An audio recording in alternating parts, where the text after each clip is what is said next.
اور اللہ کی مدد سے یہ جو لوگ ہیں یہ ہر زمانے میں موجود رہتے ہیں اور غالب بھی ہوتے ہیں، منصور بھی ہوتے ہیں، اللہ ان کی مدد بھی کرتا ہے چاہے ان کے پاس اسلحہ ہو نہ ہو۔ اللہ تعالی ہمیں بھی اپنے فضل سے ان لوگوں میں شامل فرمائے۔ اس کے بعد اللہ فرماتا ہے والذین یکنزون الذھب والفضہ۔ تو یہاں پر اللہ رب العزت نے اب ایک اور ان کی خصلت بیان کی ہے، یہی علماء اور رہبان کی، کہ ایک تو وہ کیا کرتے ہیں کہ لوگوں کا مال کھاتے ہیں، جیسے پہلے بات ہوئی، اسی طرح وہ لوگوں کو دین کے اوپر چلنے سے روکتے ہیں، اس راستے پر چلنے سے روکتے ہیں۔ تو اس کے بعد ایک اور ان کی صفت بیان کی جا رہی ہے کہ والذین یکنزون الذھب والفضہ، وہ ذہبہ یعنی سونے کو اور فضہ یعنی چاندی کو، اس کو کنز کی طرح اس کو جمع کر کر کے رکھتے ہیں۔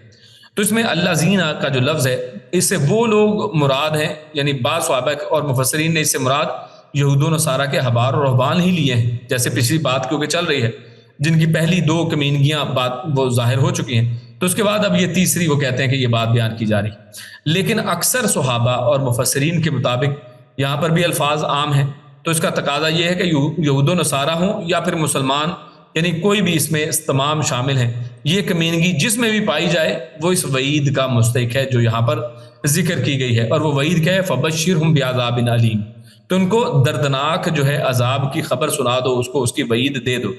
اور حدیث سے بھی اس کی تائید ہوتی ہے، سیدنا ابو ہریرہ رضی اللہ تعالیٰ عنہ وہ بیان کرتے ہیں کہ رسول اللہ صلی اللہ علیہ وسلم نے ارشاد فرمایا کہ کوئی بھی شخص جو سونے یا چاندی کا مالک ہو اس سے اس کا حق ادا نہ کرے، اس کے لیے قیامت کے دن آگ سے یعنی اس سونے یا چاندی کی سلاخیں یا تختے بنائے جائیں گے، پھر جہنم کی آگ میں انہیں خوب گرم کر کے اس کے پہلو، پیشانی اور پیٹھ کو داغا جائے گا۔ جب وہ ٹھنڈے ہو جائیں گے تو انہیں دوبارہ گرم کر لیا جائے گا، ایک ایسے دن میں جس کی مقدار 50,000 سال ہوگی، یہاں تک کہ بندوں کے درمیان فیصلہ کیا جائے تو وہ جنت یا آگ کی طرف اپنا راستہ دیکھیں گے۔ یعنی یہ حشر ہونے والا ہے۔ اس حدیث کے اندر بڑی خطرناک اس کا ایک منظر اللہ کے نبی نے منظر کشی اس کی ہے کہ جو لوگ سونا چاندی کو ناحق اکٹھا کرتے ہیں اور اس پر اللہ کا اس کا جو حق ہے ادا نہیں کرتے، اور اس سے مراد کیا ہے؟ زکوٰۃ ہے۔ اس کا حق سونا چاندی کا کیا ہے کہ وہ زکوٰۃ ہے، کہ وہ اس کو زکوٰۃ کو اس میں سے ادا نہیں کرتے ہیں، تو قیامت والے دن یہی مال جو ہے اس کو تپایا جائے گا، اس سے سلاخیں اور تختے بنائے جائیں گے، اور تپا کر اس کو ان کی پیشانیوں پر، پیٹھوں پر داغا جائے گا، ان کے پہلوؤں پر داغا جائے گا۔ اللہ رب العزت ہمیں اس سے محفوظ فرمائے۔ اور آگے فرمایا وَلَا يُنْفِقُونَهَا فِي سَبِيلِ اللَّهِ، اور اس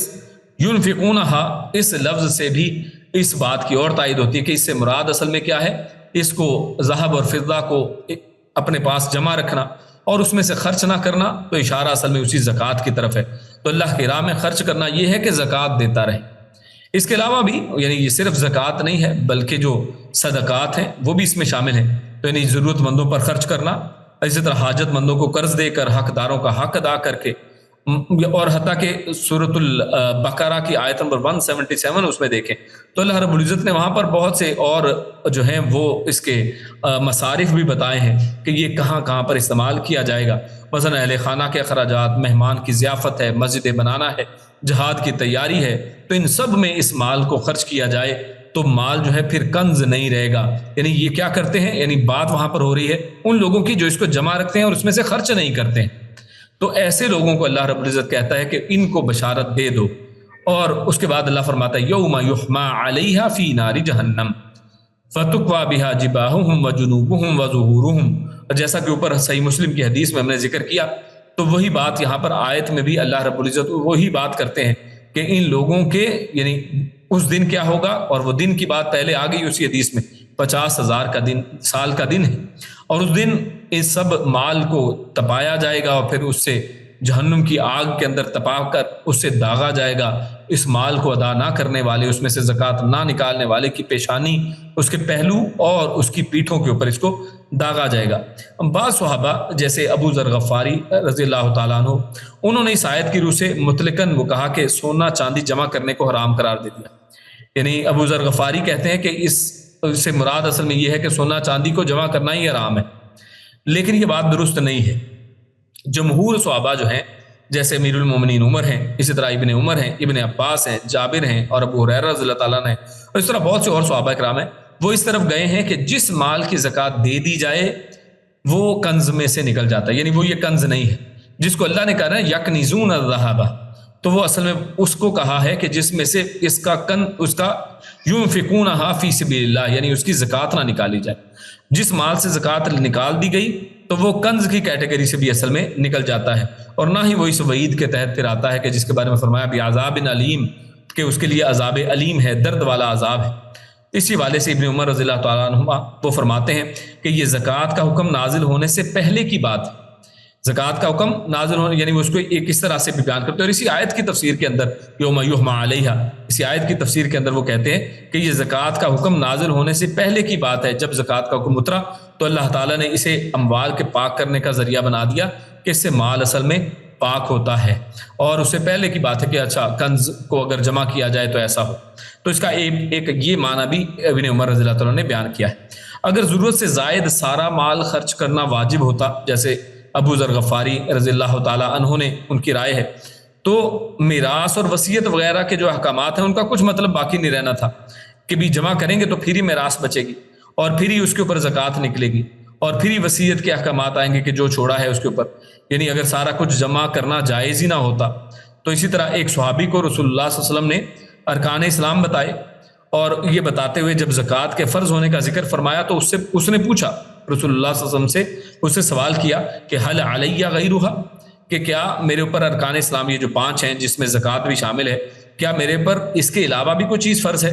تو کیا مجھ پر اس کے علاوہ بھی کوئی چیز ہے؟ تو آپ صلی اللہ علیہ وسلم نے جواب دیا لا الا ان تطوع، کہ تمہارے اوپر اس کے علاوہ کوئی فرض نہیں ہے چیز سوائے کہ جو تطوع ہے، یعنی جو تو خوشی سے دے، یعنی جس کو آج ہم سنت کہتے ہیں یا نفل جس کو کہتے ہیں، یعنی اس سے زائد جو ہے وہ فرض نہیں ہے بلکہ وہ نفل ہے. یعنی فرض کی بات صرف وہی ہے جو زکوٰۃ دی جائے. اور اس سے یہ بھی پتہ چلتا ہے کہ اب جب اس کو دینے کی بات ہے اور نفل یعنی اضافی دیا جا سکتا ہے تو اس کا مطلب ہے کہ وہ جمع کیا ہوگا تو اس کے اوپر پھر زکوٰۃ ہوگی، یا اس کے اندر سے صدقات ہوں گے، پھر اسی سے میراث ہوگی، اور اسی سے وصیت کے احکامات نکلیں گے. تو زکوٰۃ جس کی ادائیگی سے مال کنز کے حکم میں نہیں رہتا وہ پاک ہو جاتا ہے. یعنی یہ زکوٰۃ ایسی چیز ہے، اور یعنی اس کی اہمیت کا اصل میں اس آیت سے یہ بھی اندازہ کر لیں کہ اگر کوئی شخص مال جمع کرتا ہے اور اس میں سے زکوٰۃ نہیں نکالتا ہے تو دیکھیے اللہ نے اس کو ایک تو کنز کہا ہے، اور پھر ایک دردناک عذاب کی اس کے لیے خوشخبری سنائی، اور پھر اس دردناک عذاب کی کیفیت بھی بیان کی ہے کہ جب کوئی چیز جو ہے گرم کی جاتی ہے اور بار بار اس کو لگائی جاتی ہے، جیسا کہ رسول اللہ صلی اللہ علیہ وسلم کی احادیث کے اندر ہم نے اوپر دیکھا ہے کہ اس کو بار بار اس کو لگایا جاتا ہے، اور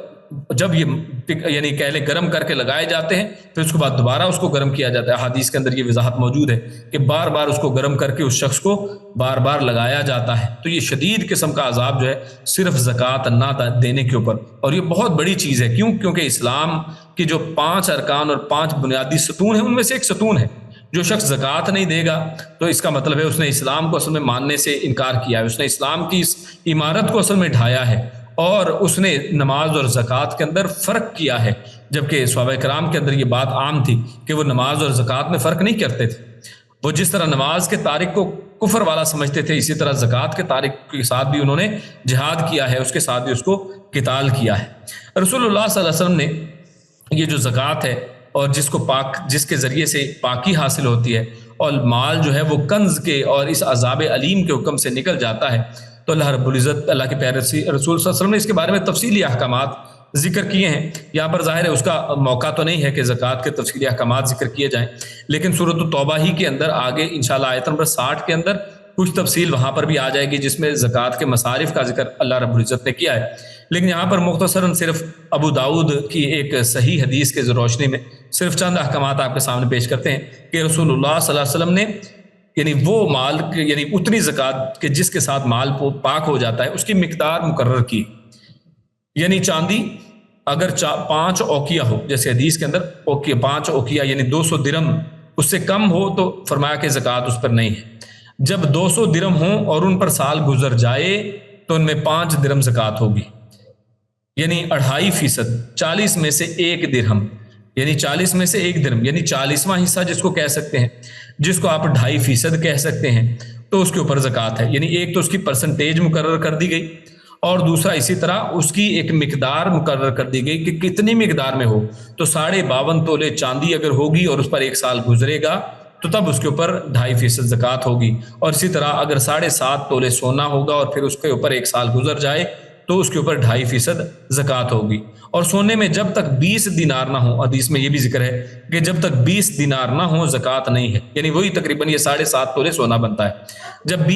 20 دینار ہوں اور ان پر سال گزر جائے تو ان میں نصف دینار زکوٰۃ ہے، جو زیادہ ہو اس کی زکوٰۃ اسی حساب سے ہوگی. یعنی اس سے یہ بھی پتہ چلا کہ صرف 7.5 تولے کے اوپر زکوٰۃ نہیں دینی ہے. 7.5 تولے یہ ایک تھریش ہولڈ ہے، یہ منیمم نمبر ہے کہ اگر اس کو کراس کر جاتا ہے یا اس کے برابر اگر سونا پہنچ جاتا ہے یا اس سے زیادہ ہو جاتا ہے تو جتنا بھی زیادہ سونا ہے یا جتنی بھی زیادہ چاندی ہے، 52.5 تولے سے زیادہ جتنی بھی چاندی ہے، تو ٹوٹل چاندی یا ٹوٹل سونے کا اس کا حساب لگایا جائے گا اور اس کا 40واں حصہ یا پھر پرسنٹیج میں دیکھیں تو 2.5% اس کو ادا کر دیا جائے گا. تو یہ بالکل ایک مختصراً ایک حدیث کے اندر اس کی وضاحت آئی ہے. ورنہ اس کے احکامات، تفصیلی احکامات جو ہیں وہ ہماری ایک یعنی کہہ لیں زکوٰۃ کے اوپر پورا ایک لیکچر بھی یوٹیوب چینل کے اوپر موجود ہے، اس میں بھی دیکھا جا سکتا ہے. اور آگے بھی انشاءاللہ اگلی تفصیلی جو تفسیر کی آیات آئیں گی سورۃ التوبہ ہی کے اندر، اس میں بھی اس کا کچھ ذکر آگے انشاءاللہ ملے گا. اللہ رب العزت سے دعا ہے کہ اللہ رب العزت نے ہم نے جو یہاں پر پڑھا سنا اس کو سمجھنے کی، اس پر عمل کرنے کی توفیق عطا فرمائے. اللہ رب العزت نے ایک عمل اور اچھی سمجھ کی توفیق عطا فرمائے. سبحان ربک رب العزت عما یصفون وسلام علی المرسلین والحمد للہ رب العالمین. جزاکم اللہ خیر وبارک اللہ فیکم. السلام علیکم ورحمۃ اللہ وبرکاتہ. جس کے بعد ہمارا ایک کوئز ٹائم ہوا کرتا ہے، تو اس کوئز میں جو ہمارے سوالات ہیں وہ سب سے پہلے آپ کے سامنے پیش کرتے ہیں. اللہ فرماتا ہے یریدون ان یطفئوا نور اللہ. تو یہ جو آیت سب سے پہلی آیت آج کی ہم نے پڑھی، تو کفار اللہ کے نور کے ساتھ کیا کرنا چاہتے ہیں. اسی طرح نور اللہ کی بات ہوئی تو اللہ کے نور سے اصل میں کیا مراد ہے. اور اس کے بعد ہے هو الذی ارسل رسولہ، تو یہ اس آیت کا ایک ٹکڑا ہے. تو اللہ نے اپنے رسول کو کس کے ساتھ بھیجا. اللہ رب العزت نے وہاں پہ ذکر کیا کہ رسول کو اس کے ساتھ بھیجا گیا، تو کیا چیز ہے. اسی طرح لیظہرہ علی الدین کلہ، تو اپنے رسول کو اس طرح بھیجنے کا کیا مقصد یہاں پر بیان فرمایا گیا ہے. اس طرح فرمایا وَيَصُدُّونَ عَن سَبِيلِ اللَّهِ کہ دین حق کی برتری پر مشرکوں کا کیا رد عمل ہوتا ہے. جب بھی دین حق کی برتری ہو تو مشرک کیا عمل کرتے ہیں. اور اسی طرح وَالَّذِينَ يَكْنِزُونَ الذَّهَبَ وَالْفِضَّةَ، تو سونا چاندی جمع کرنے والوں کے لیے کیا وعید سنائی گئی ہے. اور اسی طرح آیا وَلَا يُنْفِقُونَهَا فِي سَبِيلِ اللَّهِ، تو مال کو جمع کرنے کے بجائے اسے کہاں خرچ کرنا چاہیے. اور آگے ہے یوم یحمى علیہا فی نار جہنم، قیامت کے دن سونے اور چاندی کے ساتھ کیا سلوک کیا جائے گا، تو اس کا کیا یوز ہوگا جو لوگ اس کو ذکر نہیں، اس کو خرچ نہیں کرتے.